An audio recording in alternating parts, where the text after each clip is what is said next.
Yo, naboyaki ba modèle à Instagram pona ye mwana village. Mais lelo azali ndenge nakanisaki te. Reka ninywera amazi n'urupfu rurya abantu. Nimvuga amazi nizere ko tumva amatyaza muhoro. Ndavuga iminywere. Kunige kandi nimvuga kunywa wumve ko nk'ikintu cyose kiri mu musemburo. Inshuti zanjye zimwe zijya zintangaza iyo zimbwira ngo sinywa Primus, izindi ngo Amstel, izindi ngo Rikeri, izindi ngo Jewe yumbajije icyonwa nkubwira ko nkwa inzoga. Niba ubyumva neza sintoranye. Ndimo kukubwira ibi nicaye imbere ya hafu. Niba utabishona neza nicaye imbere y'icupa rya waragi. Kandi ni icupa rya gatatu. Nkunda ukuntu nyisomira iseke. Imanuka mu muhogo ihatwika. No mu nda ngo dumburi. Ndahamya ko nta nzoka n'imwe mfite mu nda kuko nkurikije alcohol nsoma zakagombye kuba zarishwe n'ubusinzi. Reka ningarukire ku kabaraho nicaye. Nicaye mu nguni jyenyine, nta n'umuntu n'umwe nshaka kwicarana nawe. Hirya yanjye gato hari comptoir hicaye abasore batandatu barimo kureba umupira wa Chelsea na Man U. Barasakuza cyane ariko njye simbyitayeho, mfite icyo ndi gutekereza. Ni tariki 20 Kamena. Kuri iyi tariki buri mwaka nirirwa mu kabari kugira ngo nisure. Kuri iyi tariki nibwo wari umukunzi wanjye Sandra bamurongoye izuba riva. Kuva bamurongora hashize imyaka 5, kandi buri mwaka itariki nk'iyi mba nicaye mu kabari nkanda amazi. Sandra uwo tumenye hashize imyaka 8.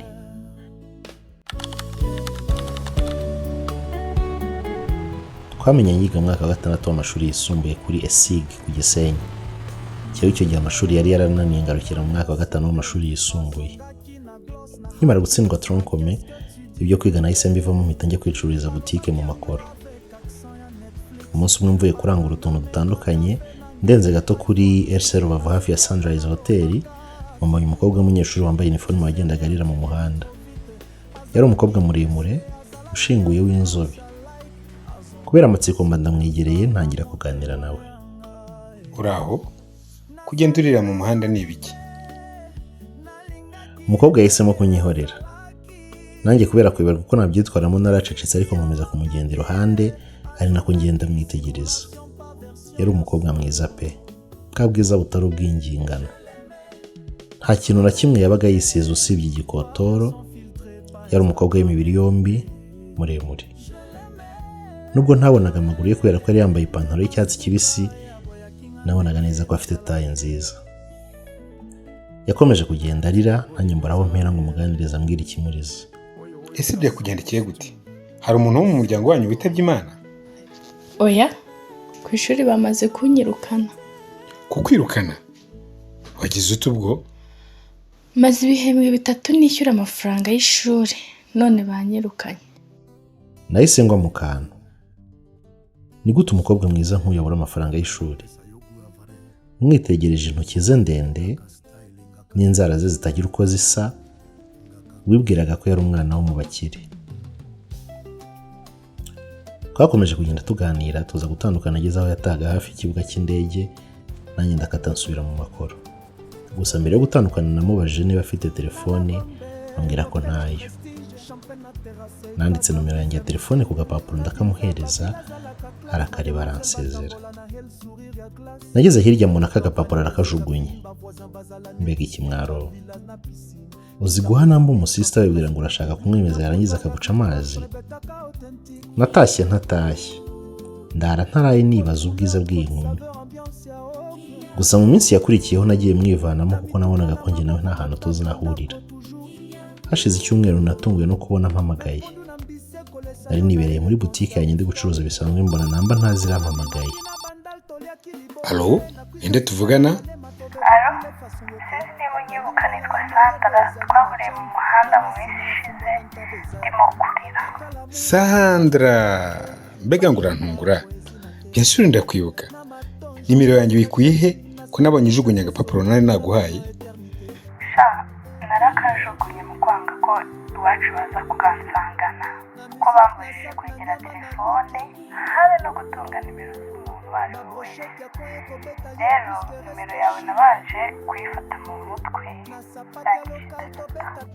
Sha urantunguye kabisa. Bimeze bite se? Wasubiye ku ishuri? wapese ndasubirayo ubu nibereye mu rugo. Tubonane se? Nta kibazo, urahagana he?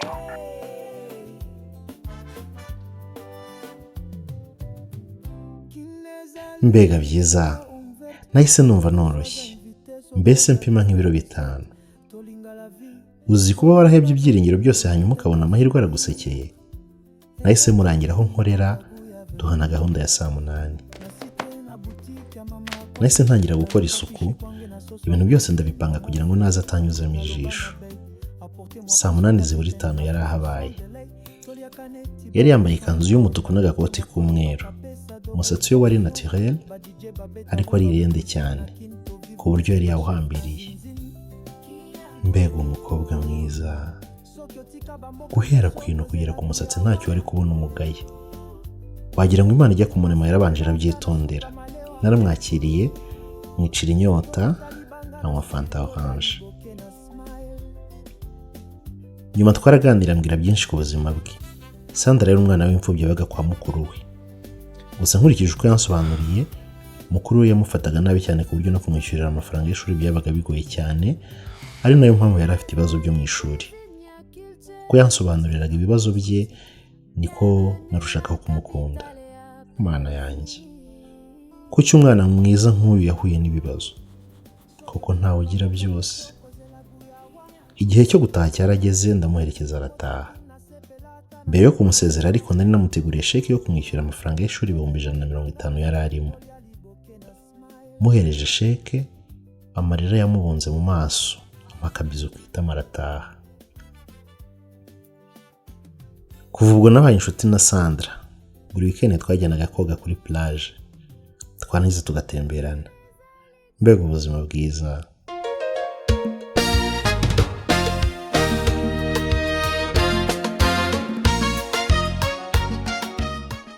igihe cyose twaba turi kumwe twaba tutari kumwe, nabaga ntekereza Sandra. iyo igihembwe cy'ishuri cyajyaga gutangira, naribwizaga nkamurihira amafaranga y'ishuri. ibi nabikoraga ntatekereje ko azanyishyura, kuko urukundo namukundaga numvaga rwatuma amuha byose, ndetse byanashoboka nkamwitangira muri byose. aha wenda hari uwakwibaza ngo wenda nanjye namuryaga kwaje. wapi, sinigeze na rimwe nshaka ko tugirana imibonano mpuzabitsina, nubwo umubiri wanjye wabimpatiraga. nibwiraga ko kumwaka byatuma urukundo twari dufitanye rwagira iherezo vuba. ubuzima bwiza bwakomeje gutyo kugeza ageze mu mwaka wa 6. twari twarumvikanye ko narangiza amashuri yisumbuye tuzahita tubana, hanyuma nkamurihira kaminuza. cyakora ageze mu mwaka wa 6 mu gihembwe cya 2, ibintu byatangiye guhinduka. yatangiye kugeza kundeba inshuro nke, rimwe na rimwe akamara n'ukwezi ataraza.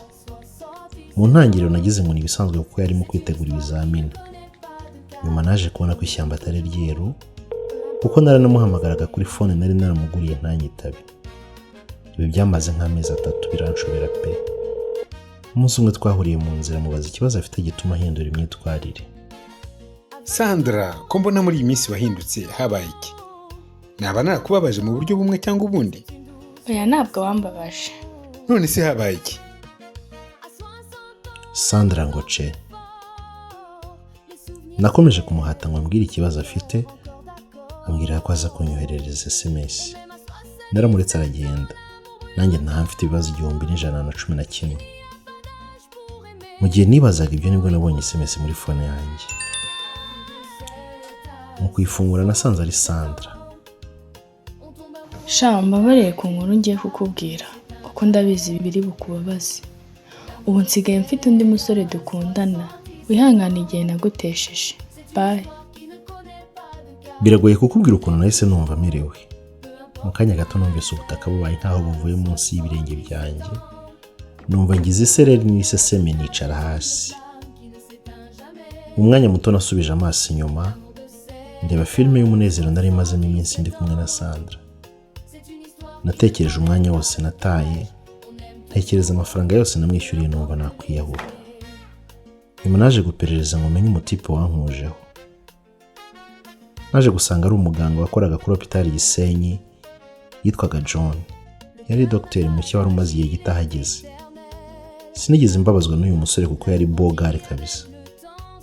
Ikindi urumva yari yarize afite cash. Ibyakurikiyeho nuko John yaje kurongora Sandra bidatinze. Yapfuye kurangiza amashuri gusa John ahita asunikira mu mago. Hari tariki 20 Kamena. Kuva natandukana na Sandra, imico yanjye yarahindutse cyane. Natangiye kunywa inzoga kandi ubundi sinazinywaga. Ndetse ntangira no kujya nkucora inkumi mbonye iyo ari yo yose. Uyu munsi ni tariki 20 Kamena. Nicaye mu kabari nkanda amazi kuko ndibuka ko Sandra ari umunsi bamurongoreyeho. Kuri jye mbifata ko ari nk'umunsi yitabiyeho Imana kuko n'umunsi mfata nkaho yasohokeye mu buzima bwanjye. Nitwa Peter, nkunda Sandra.